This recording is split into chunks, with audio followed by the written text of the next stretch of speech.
ধর্মের পূর্ণ প্রতিষ্ঠাতাবাদ, আফতাবে নবুয়ত মাহতাবে রিসালাত সাইয়্যিদুস সাকলাইন ইমামুল আম্বিয়া ওয়াল মুরসালিন হাদিয়ে কাউসার তাকে মাহশার সাইয়্যিদুল বাশার আল্লাহ के नूरे नजर लास्ट एंड फाइनल मैसेंजर हजरत मुहम्मद सल्लल्लाहु अलैहि वसल्लमेर दरबारे शत कोटी दरूद ও শান্তির ধারা কিয়ামত পর্যন্ত বর্ষার নেই বর্ষিত হতেই থাকুক।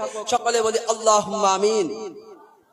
ভাই সকল, আজ আমার বক্তব্যের বিষয় হলো নবী করিম সাল্লাল্লাহু আলাইহি ওয়াসাল্লামের তায়েফের করুণাময় কাহিনী সম্পর্কে।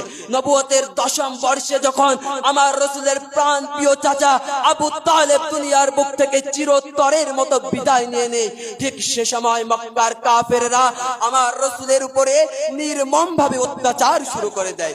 রাসূল করিম সাল্লাল্লাহু আলাইহি ওয়াসাল্লাম অত্যাচারের কারণে মক্কা ছেড়ে তায়েফের ভূমির দিকে অগ্রসর করেন। সঙ্গে ছিলেন যায়েদ বিন হারিসা। তায়েফে যাওয়ার পরে আমার রাসূল দীর্ঘ 1 মাস যাবত দ্বীনের দাওয়াতকে প্রচার করে